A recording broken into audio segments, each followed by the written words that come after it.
My name is Tyler Allen. I'm a senior at St. Joe's and I'm from Gorham, Maine. I'm always on the water, I'm always on a boat doing something. Very avid fisherman, so I'm always out, fishing or just checking out general water conditions. I wanted to do a research project that revolved around that because that's what I want to do as a career. So I decided I wanted my major to be a science major. And I chose environmental science just because, climate change, things like that are something that I'm passionate about and I research on my own all the time. Well, Maine, it's pretty important. Obviously Maine, especially southern Maine, is a pretty big tourist state. And a lot of people stay on lakes, like this lake for example right here, we have a lot of camps on it. And people pay to stay there. They're not going to come and pay to stay on a lake that's filthy.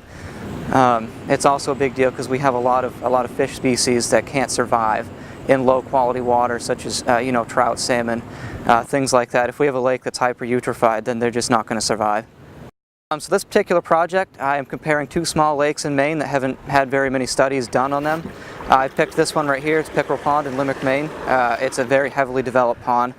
And I picked Pearly Pond in Sebago. There's nothing around it at all, so we know that there's probably not going to be much for nutrient input from at least human activity.